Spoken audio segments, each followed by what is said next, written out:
este tema, que es relevante poder ir visualizando también, visibilizando, y creo que es el término adecuado, que sea quizás un tema de conversación, pero ahí vamos a preguntarle a usted como la especialista, cómo poder abordar estos temas con nuestros niños, niñas y adolescentes.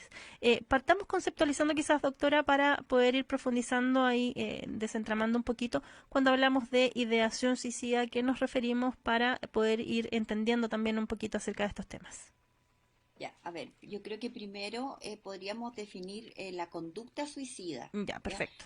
La conducta suicida define o va desde la idea de muerte o la idea suicida hasta el suicidio consumado. Entonces, como un espectro de conductas, Ya, perfecto. desde pensar hasta intentar bueno, y con las consecuencias que eso podría tener.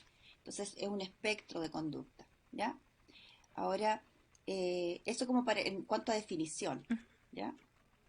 Ahora, las ideas son las ideas es, la ideación suicida tiene que ver con las ideas acerca de morir y de provocarse la muerte, ¿ya? Ahora, también tenemos como gestos suicidas, que son aquellas conductas o ideas acerca como de querer morir o, por ejemplo, a veces eh, o a tener conductas de riesgo, pero no necesariamente con la idea de morir, pero que pueden provocar la muerte. Entonces, como un gesto suicida, donde no se dimensiona en realidad las consecuencias que puede tener ese acto, ¿no? Son actos impulsivos. Ya. Ujú. Gesto suicida, ¿Se entonces. entiende más o menos como la Sí, distinción? sí, sí, sí. Ya. Estoy entendiendo más o menos, porque claro, usted habla del espectro de conducta suicida, que iría desde la idea, cuando surge esta ideación, digamos, hasta que se pueda consumar o no esta O idea, ¿cierto? claro, O la claro. tentativa. Y está el gesto Ujú. suicida, que en el fondo sería como esa gente que le gusta como un poquito estar como al borde, ¿o no? Del peligro y no lo hace con el fin de acabar con su vida, pero sí le gusta como la emoción de poder O, generar ese gesto, ¿no?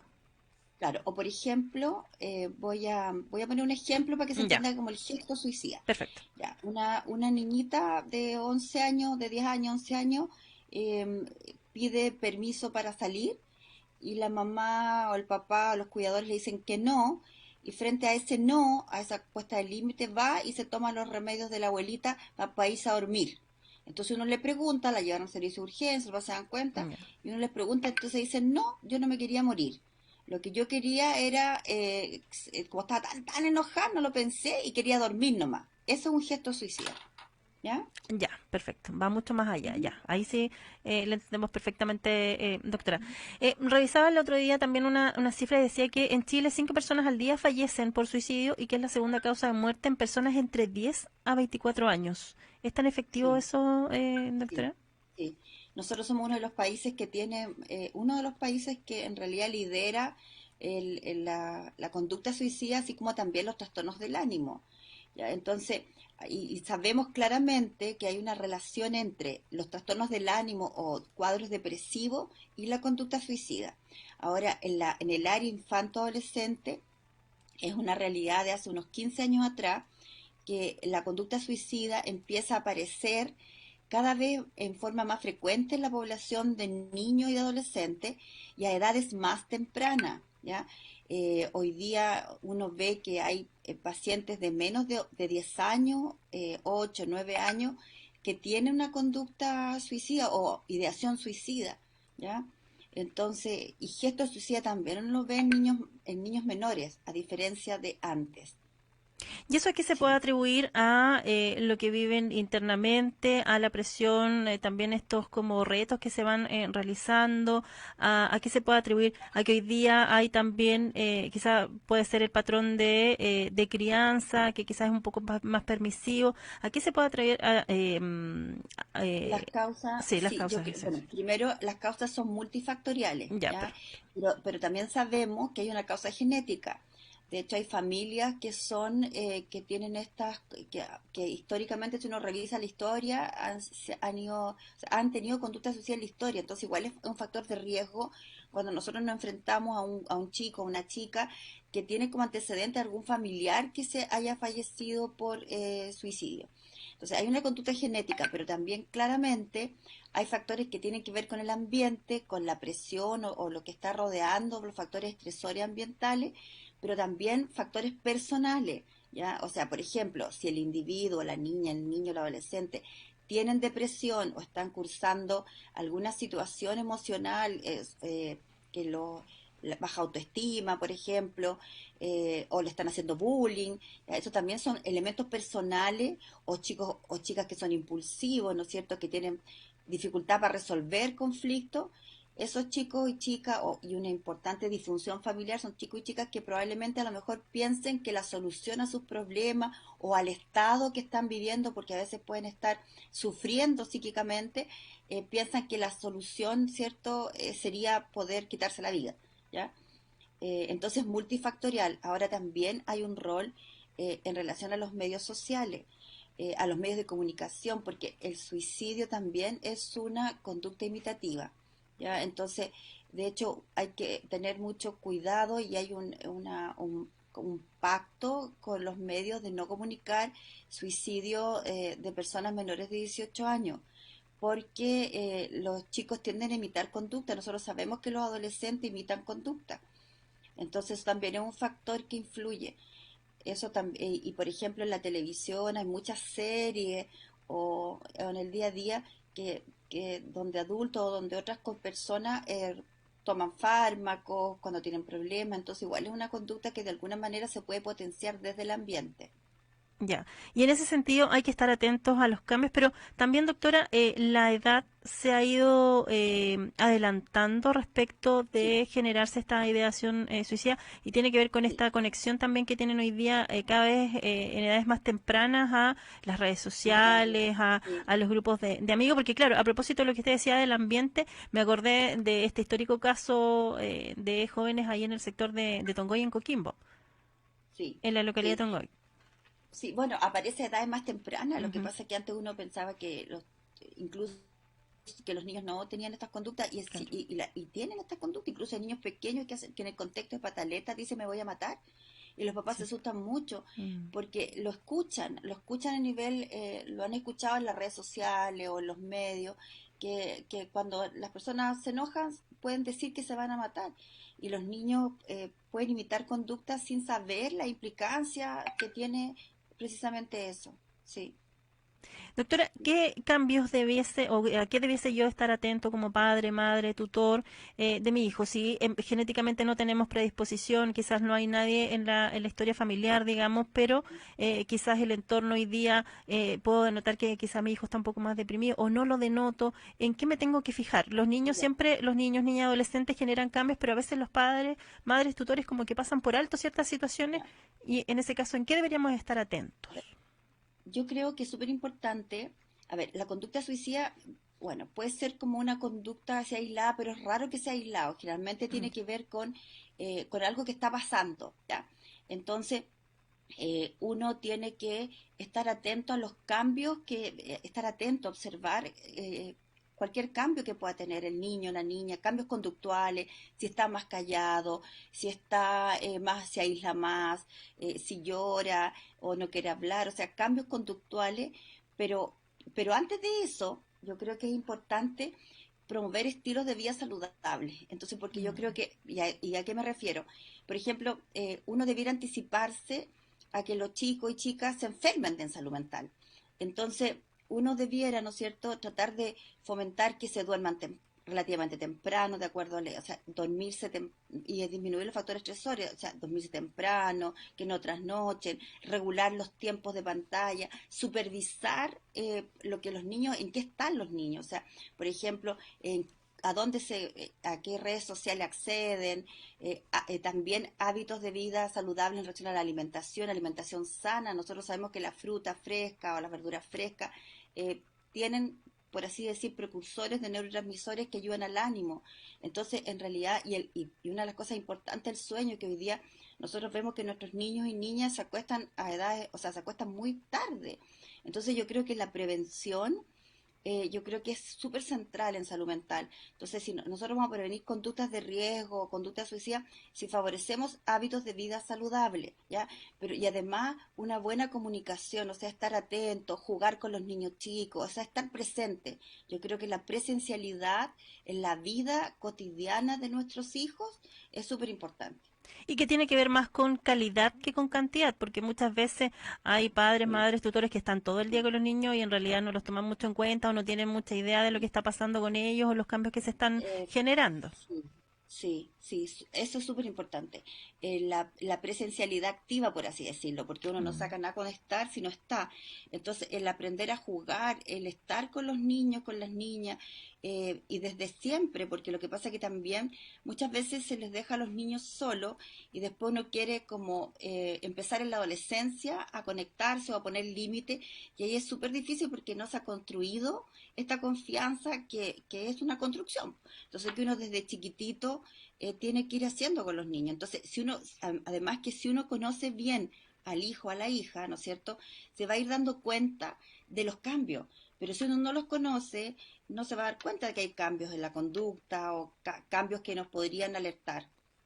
Sí, y además ir cambiando los prejuicios, bueno, ya los deberíamos tener derribados respecto de la salud mental, porque así como Mm, cuando uno va al kinesiólogo y necesita un especialista, obviamente necesita un especialista para revisar salud mental. Es un cambio que tenemos que hacer como sociedad. Creo que hemos ido avanzando, pero muy lentamente y en ese sentido todavía hay familias que demoran en si aparece alguna de estas situaciones que usted planteaba, poder ir a hacer la consulta con el especialista para poder claro. ayudarse con un tercero, porque muchas veces no lo Claro. podemos resolver como familia.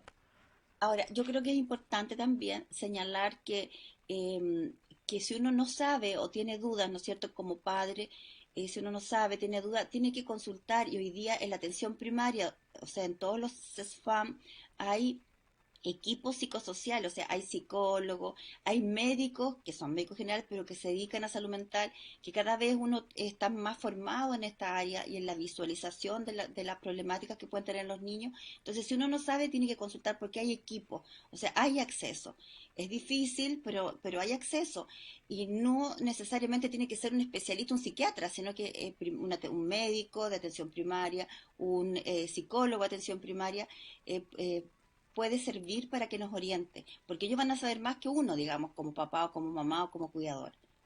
Sí, me llamaba también la atención, doctora, respecto de lo que planteaba la última encuesta nacional de salud, que en Chile más de 220.000 personas mayores de 18 años han planificado su suicidio y me llamó la atención porque yo hace algunos meses estuve con psiquiatra por un tema laboral, de estrés y algunos temas más.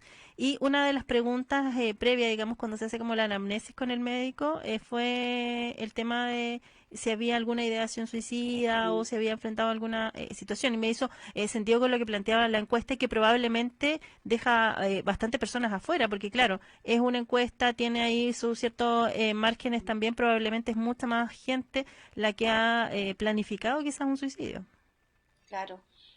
Sí, lo que pasa es que también hay varios mitos en relación a la conducta suicida. Y uno de los mitos que existe es que uno no tiene que hablar con los hijos o los tratantes, consultantes, no tienen que preguntarle al hijo, o al paciente si ha pensado morir. Bueno, eso es un mito porque ellos dicen que si pregunta puede inducir. Eso es un mito porque cuando uno está en este espacio, ¿no es cierto?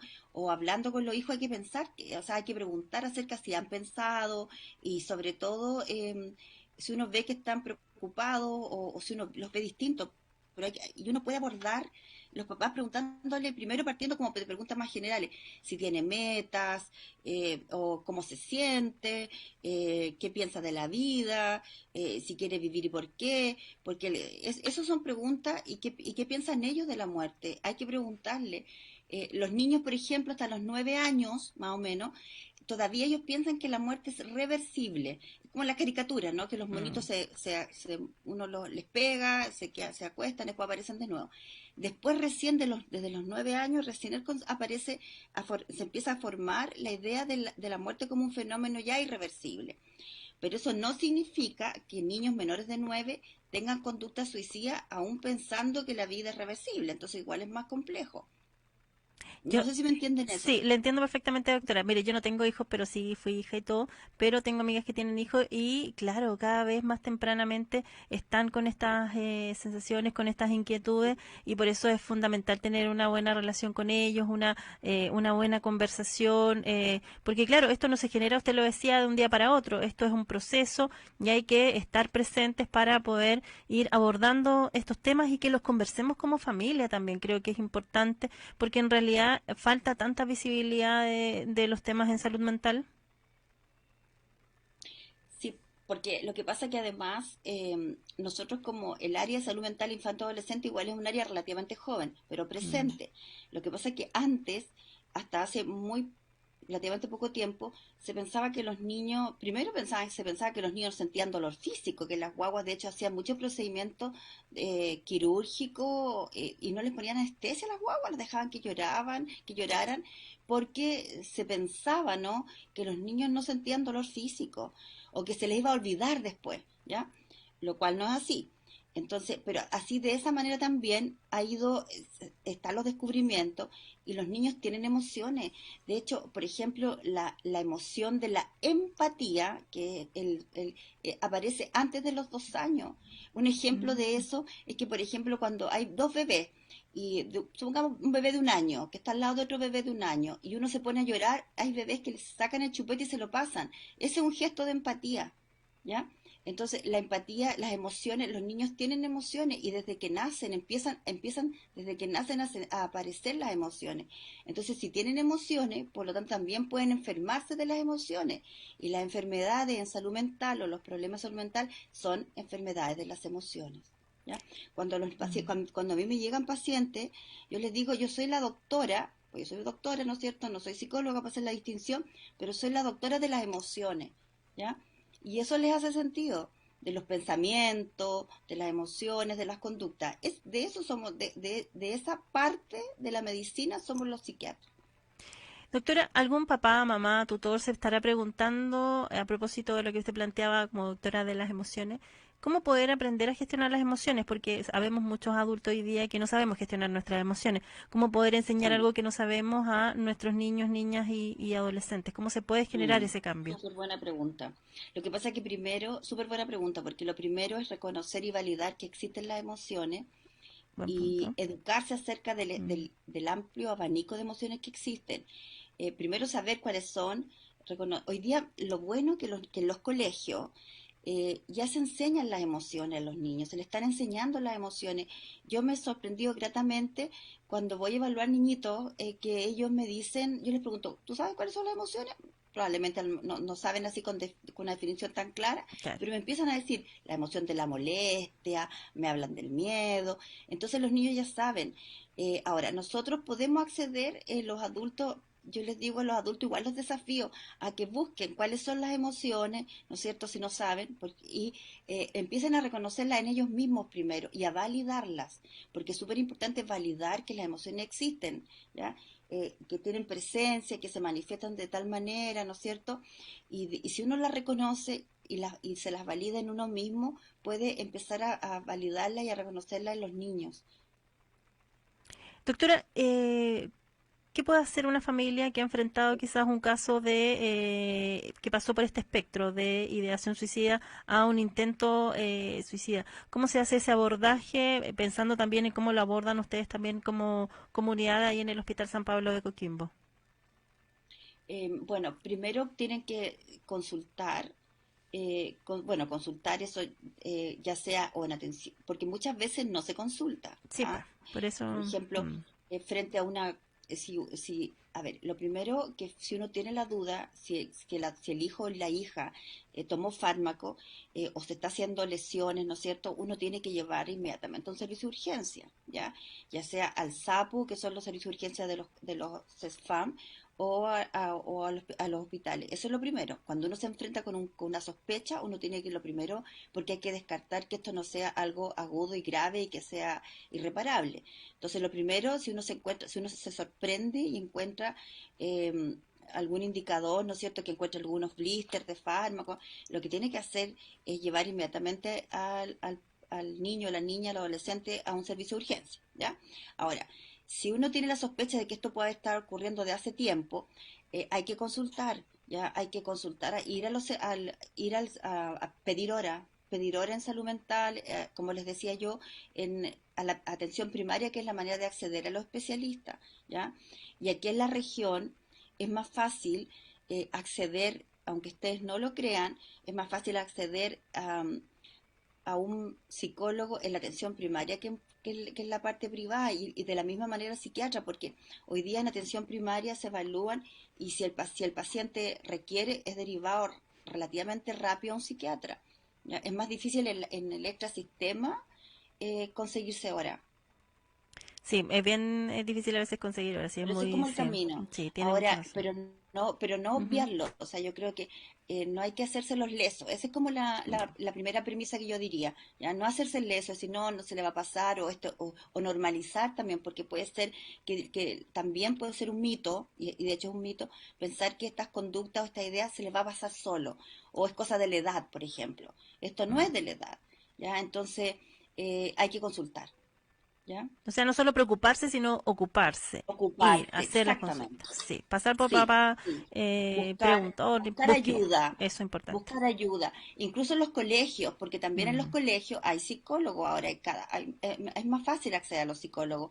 Entonces, si alguien tiene duda y es más fácil acceder al psicólogo del colegio, hay que acceder al psicólogo del colegio, ya porque también hay conexión desde los colegios, de los equipos PIE, de los psicólogos de los colegios, con el sistema de salud. Entonces, eso también hay que tenerlo presente. Entonces, no hay que quedarse, yo les recomendaría a los padres, ¿no es cierto?, a los cuidadores, que tienen que consultar, o sea, buscar ayuda. Ese es como lo primero, buscar ayuda y no normalizar. ¿Mm? perfecto. Doctora, respecto de lo que ocurrió con la pandemia nos ha afectado a todos como sociedad, a todos los grupos etarios, pero ¿qué pasa con nuestros niños, niñas y adolescentes respecto de este espectro de conducta suicida? Hubo un aumento, se mantuvo o pasó desapercibido un poco con el tema de la pandemia, porque para ellos cambió muchísimo la situación, porque estaban acostumbrados a ir al colegio, a estar con sus grupos de amigos, la actividad se les redujo, quizás gatillaron mucha quizás la depresión que la tenía un poquito ahí a línea con medicamento y con actividad, se desajustó, digamos, y así otras patologías también de salud mental. Entonces, ¿cuál es la evaluación que hace usted al respecto? La realidad es que durante la pandemia, bueno, nosotros siempre estuvimos trabajando en general en el hospital durante la pandemia, ¿ya? Establecimos sistemas de atenciones de urgencia y estuvimos siempre presentes. Habían casos bien agudos durante la pandemia, Mm. pero no tanto de conducta suicida, sino que cuadros que aparecieron como, por ejemplo, los trastornos de la conducta alimentaria. Muchos cuadros de anorexia que empezaron a aparecer y que todavía están. Ahora, post pandemia, post pandemia, ha habido una avalancha de pacientes descompensados y también aumento bueno, de los trastornos de la conducta alimentaria, que es bien sorprendente y que es un fenómeno a nivel como mundial, y también descompensaciones de muchos pacientes que no eran usuarios, porque lo que pasa es que los niños, estando en la casa, se conflictuaron porque evidentemente se estresaban, porque si habían problemas familiares y estando todos en la casa con las distintas realidades a nivel socioeconómico y cultural, se agudizaron los problemas, pero después cuando tuvieron que volver al colegio, eso ha sido más catastrófico, porque los colegios partieron este año, por ejemplo, Claro. con todas las exigencias que tienen en general, que tiene el sistema educacional, y los niños no estaban preparados para eso, porque hay colegios o niños que tuvieron casi 2 años con muy poca cercanía al colegio, o sea, incluso sin ir. Entonces, eso ha sido un factor. Este año nosotros hemos tenido, desde que partió el colegio, han aumentado en forma exponencial y dramática los niños estresados, las conductas suicidas, la anorexia, los chicos con trastornos del espectro autista descompensado, psicosis, bueno, mucho. Hay una alta demanda de atención, sí, pero yo diría que eso aumentó mucho este año. O sea, una descompensación casi generalizada respecto de quienes estaban con atención y apareciendo también nuevos casos, visibilizándose nuevos Nuevos, casos. muchos. Sí, Sí, es que claro, muchos casos son estuvimos así. con mucho tiempo con una zona de confort para todos ahí, para quienes estaban con en la casa, digamos, sobre todo nuestros niños, niñas y adolescentes, y el cambio fue bastante fuerte. Y en ese sentido, doctora, ¿qué recomendación podríamos entregar a las familias para estar un poco más atentos o qué poder hacer en ese sentido? Porque probablemente más de alguna familia nos está escuchando y está con esta Sí. situación. Bajar la exigencia. Yo creo que hay que entender que esto es una, bueno, estamos todavía saliendo o en una pandemia todavía, no tan crítico como el primer año, segundo año, pero yo creo que hay que bajar la exigencia. Yo creo que bajar la exigencia en cuanto al rendimiento al rendimiento y al comportamiento, porque se le exige que los niños funcionen, que sean autónomos, pero muchos no tienen esa capacidad. Entonces hay que bajar las exigencias en la casa y en el colegio. En